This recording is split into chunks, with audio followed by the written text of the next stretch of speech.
কাজী found sponsored দীপ্ত আলাপে অর্থনীতির ৬৬তম পর্বে সবাইকে শুভেচ্ছা। আমি আসর চৌধুরী।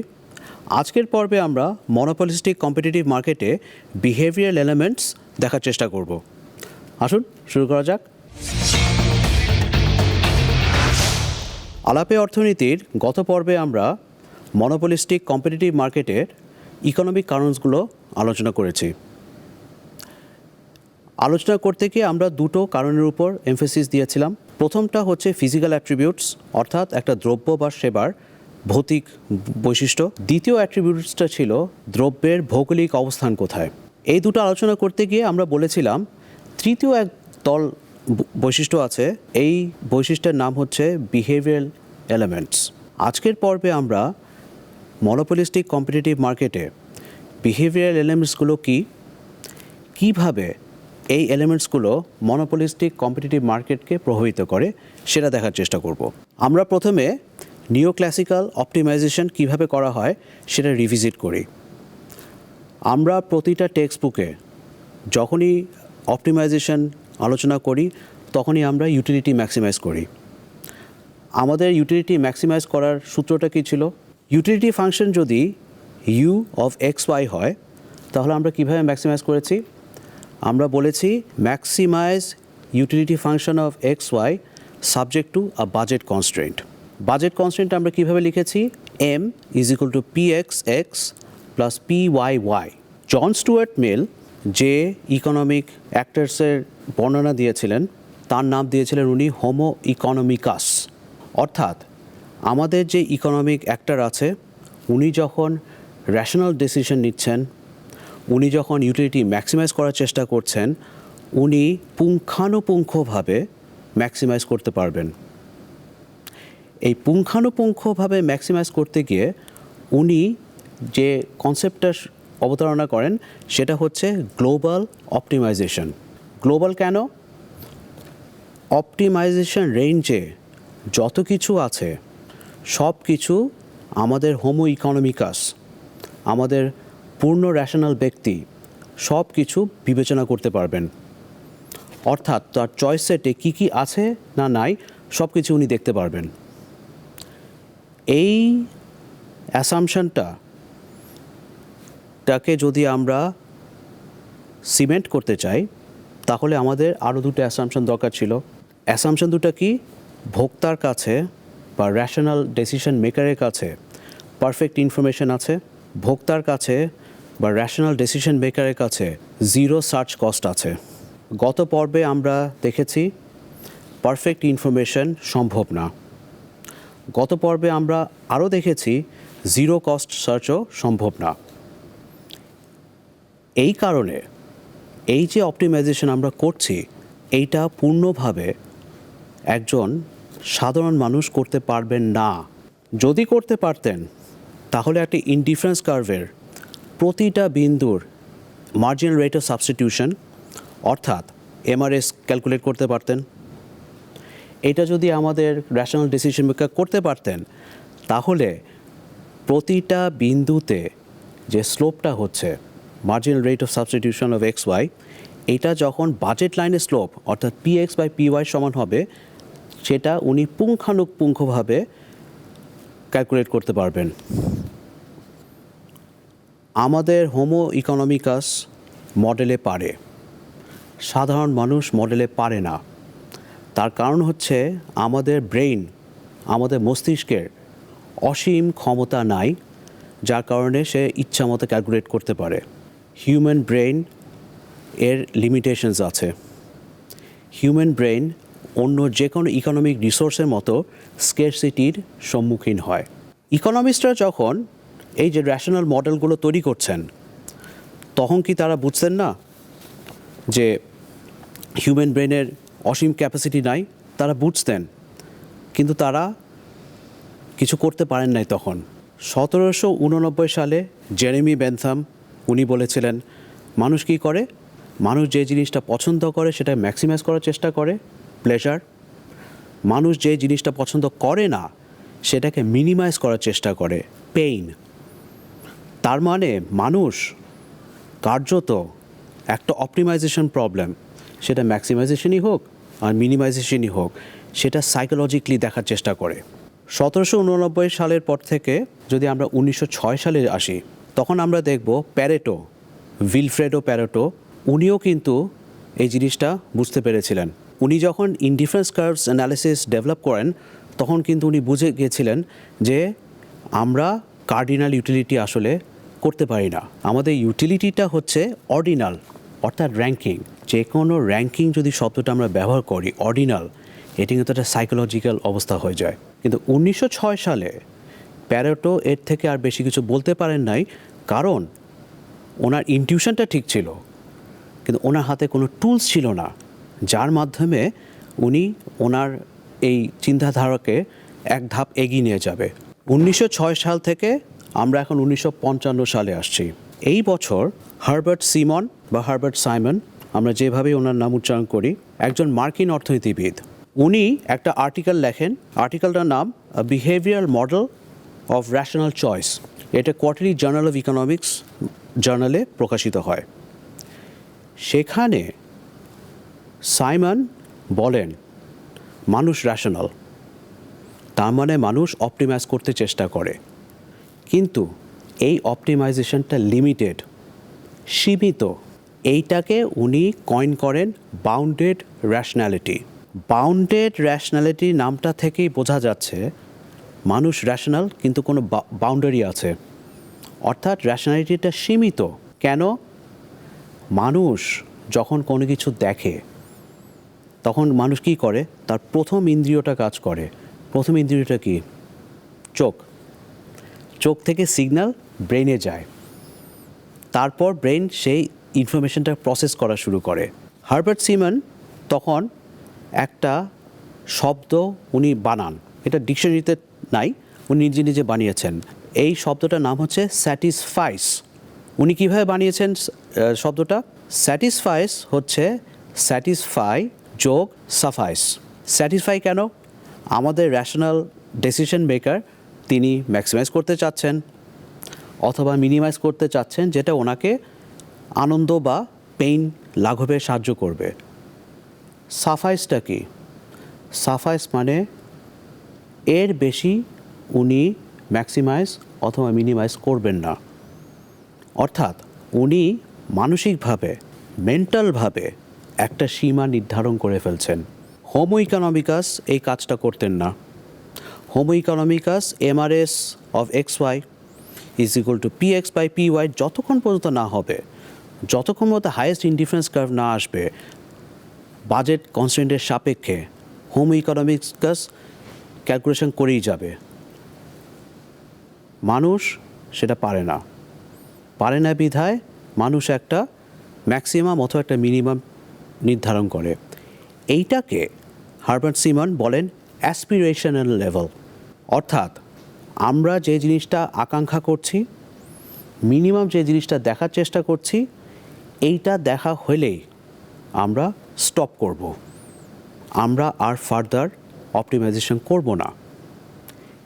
এই ইনটিউশনটা হচ্ছে উনি যে আর্টিকেলটা লিখেছিলেন behavioural model of rational choice, সেখানে উনি ম্যাথমেটিক্সের মাধ্যমে এটা একটা বাইনারিকভাবে দেখিয়েছিলেন।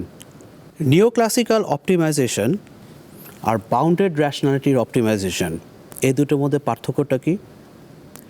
একটু আগে আমরা বলেছি হোমো ইকোনমিকাস, আমাদের যে পারফেক্ট র্যাশনাল ব্যক্তি, তিনি একটা গ্লোবাল ম্যাক্সিমাম খুঁজবেন, অর্থাৎ highest indifference curve subject to the budget constraint.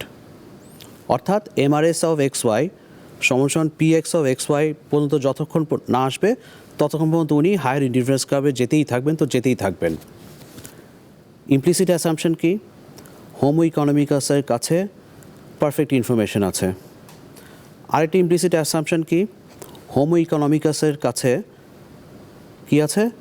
Zero search cost আছে। এইটা যদি হয় তাহলে অপটিমাল আউটকাম পাওয়া যাবে, একটা গ্লোবাল ম্যাক্সিমাম বা গ্লোবাল মিনিমামে আমরা আসতে পারবো।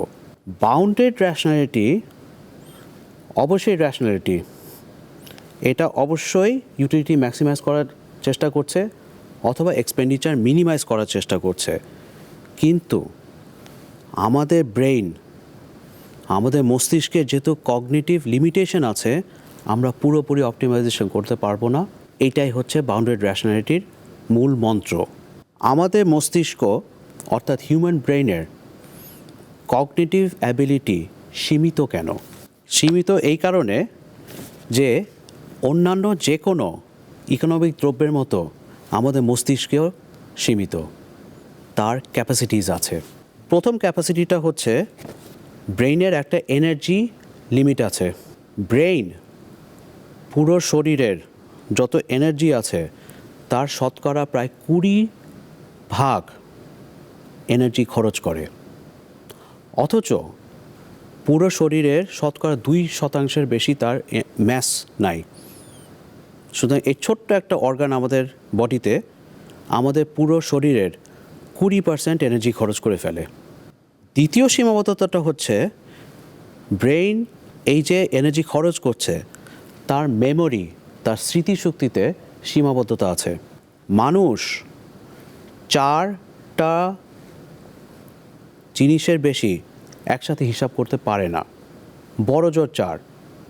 এখন বড় জোর 4 যদি আমরা বলি, তার মানে একটা ডেটা সেটে, একটা পপুলেশনে অনেক মানুষ আছে 2-3টার বেশি জিনিস একসাথে হিসাব করতে পারে না।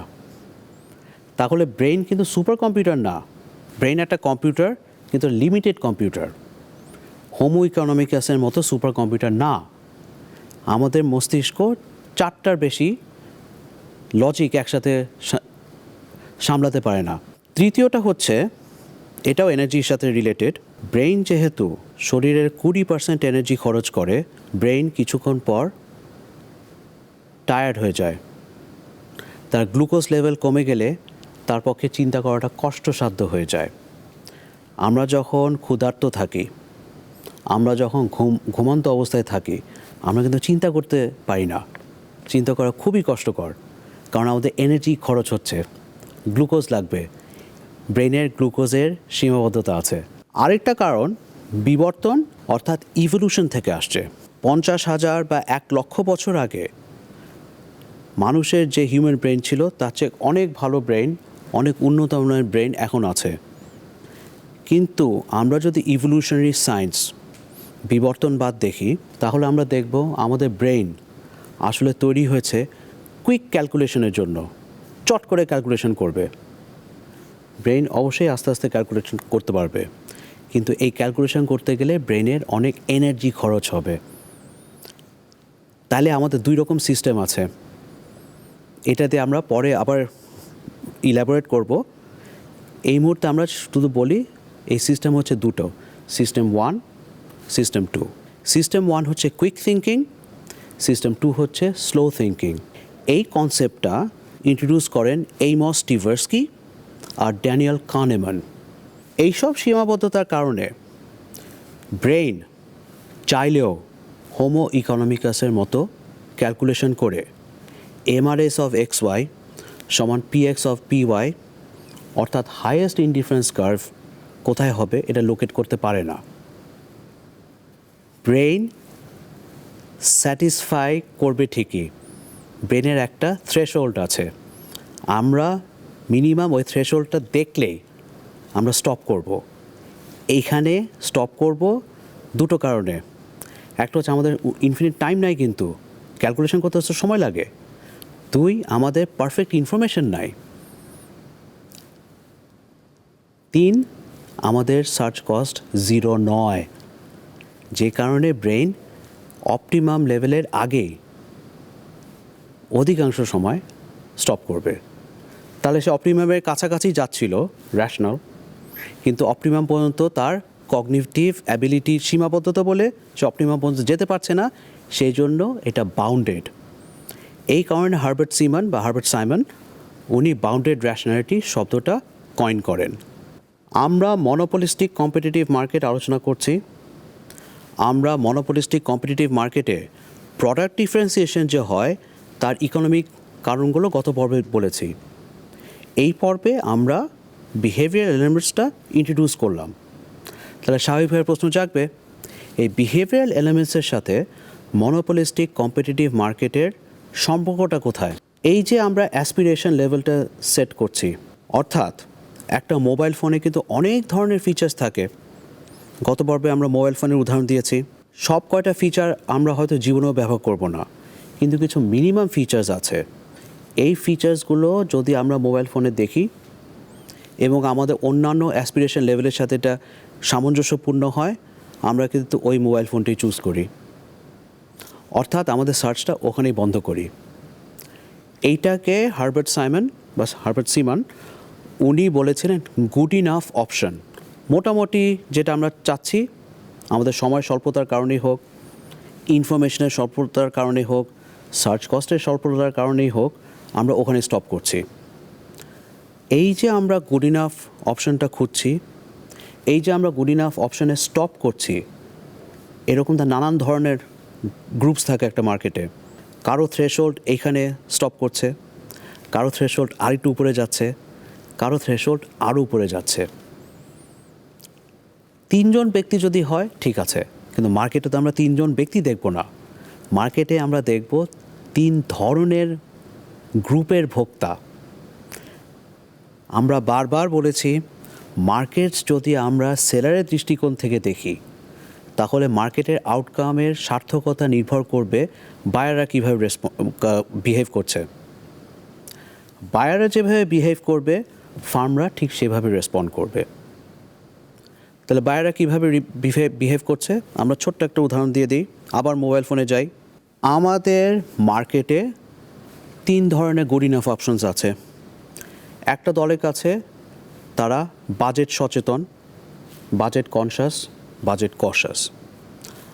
আরেকটা দল তারা কোয়ালিটি সচেতন, কোয়ালিটি কনশাস, কোয়ালিটি কশাস।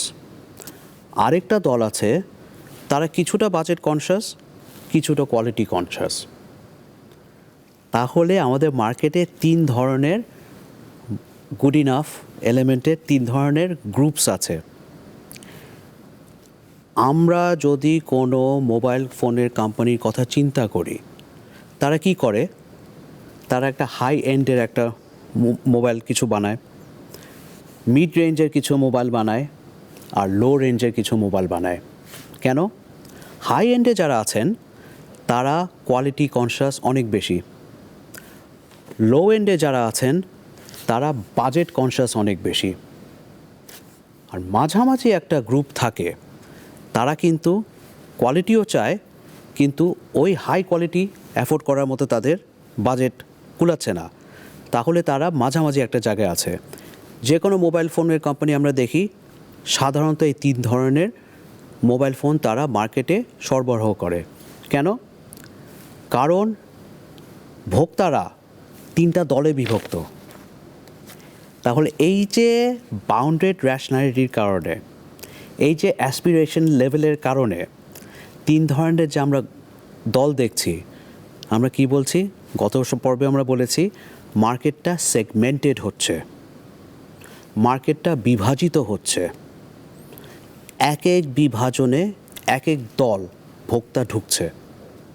সেই জন্য ফার্মরা হয় 3 দলকে সার্ভিস দেবে, অথবা ফার্ম করতে পারে শুধুমাত্র হাই এন্ডে থাকবে, ফার্ম করতে পারে শুধুমাত্র মিড রেঞ্জে থাকবে, ফার্ম করতে পারে শুধুমাত্র লো এন্ডে থাকবে।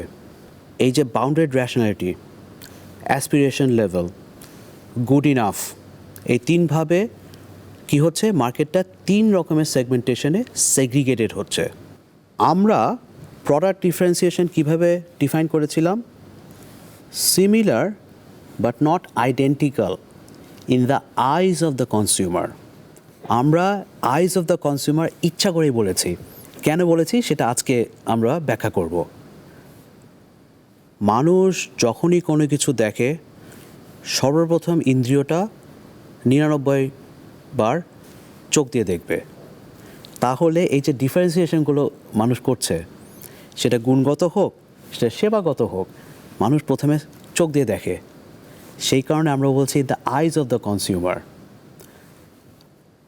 এক এক দলের কগনিটিভ অ্যাবিলিটি এক এক রকম। কারণটা কি? তাদের সাইকোলজিক্যাল ক্যাপাসিটি এক এক রকম।